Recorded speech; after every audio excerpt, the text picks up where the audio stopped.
मित्रों, मेरा नाम है आदित्य शेष और मैं अपने चैनल के माध्यम शेष स्पीक्स और उसके अंतर्गत बेधड़क बातें इस श्रृंखला के माध्यम से आपसे बात कर रहा हूँ। कल यूएस के संसद में लिंकन राइली एक्ट पारित हुआ।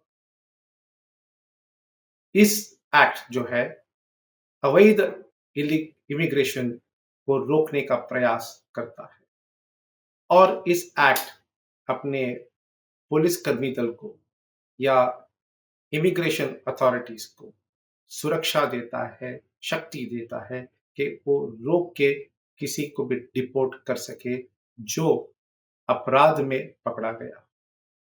खैर, इसकी आलोचना तो होती रहती है क्योंकि विपक्ष के लोगों ने कहा कि इसका दुरुपयोग भी किया जा सकता है। हाँ, किया जा सकता है, मगर राष्ट्रहित सबसे महत्वपूर्ण है। इसमें न्यायालयों का भी एक हाथ होता है, जो हमेशा ये सोचते हैं कि निजी जो राइट है, इंडिविजुअल जो राइट्स है, वो राष्ट्र हित से बहुत महत्वपूर्ण है।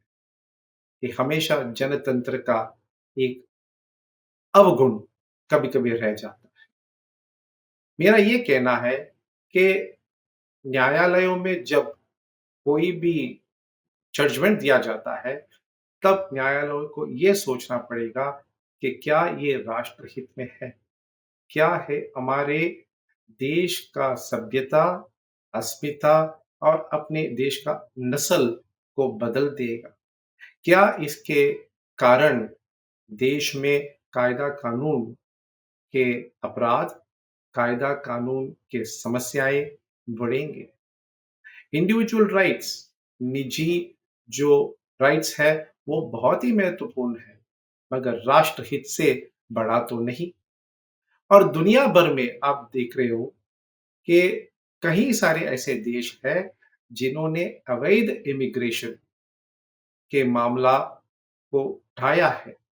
उन्होंने उसके विरुद्ध कानून भी पारित किया है, जैसे कि ऑस्ट्रेलिया।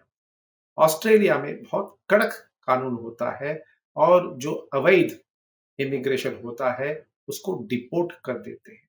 तो क्या हमारे देश में भी ये नहीं होना चाहिए?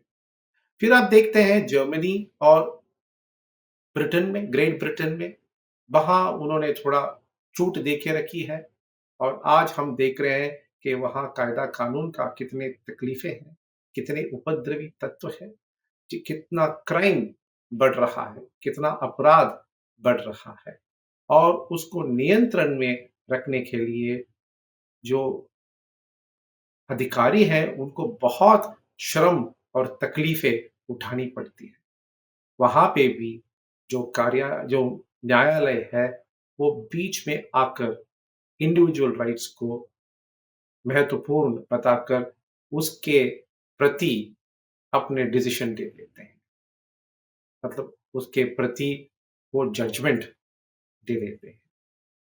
इसीलिए बहुत ही महत्वपूर्ण है कि विश्व भर हमें इस अवैध इमिग्रेशन का समस्या जो है, उसके लिए समाधान ढूँढना चाहिए और इसके लिए वैश्विक सहायता और समीकरण बहुत ही महत्वपूर्ण है। अब देखिए हमारे देश में ऐसे भी प्रांत हैं जिन्होंने इलीगल इमिग्रेशन, अवैध इमिग्रेशन को ऐसे ही खुली छूट दे दी है।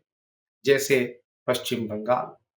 पश्चिम बंगाल से बांग्लादेशी अंदर आते हैं और फिर पूरा देश में फैल जाते हैं और इसके बारे में आप कुछ कहो तो पूरा विपक्ष एकजुट होके निकल पड़ता है, क्योंकि ये उनके वोट बैंक है। यही लोग जो है उनके लिए वोट करते हैं। तो इस विषय में पूरा सरकार और शासन और प्रतिपक्ष दोनों को साथ में काम करना चाहिए, क्योंकि क्या हमें ये अच्छा लगेगा कि हमारे संस्कृति, हमारे अस्मिता, हमारे नस्ल अगर बदलेगा तो हमारे लिए वो सही होगा? क्या ये सही है? क्या यही हम चाहते हैं? क्या इससे हमारे सभ्यता का क्या होगा? इन सब प्रश्नों का उत्तर देते हुए जब ऐसे कानून पारित किए जाते हैं, हमें अपने शासन, अपनी सरकार के साथ एकजुट खड़ा होकर इसको पारित करना है, क्योंकि बाकी के देश कर रहे हैं और हमें भी करना चाहिए और ये हमारे लिए सही है। मित्रों, इन शब्दों के साथ मैं अपने वाणी को यहाँ विराम देता हूँ। वंदे मातरम। जय हिंद।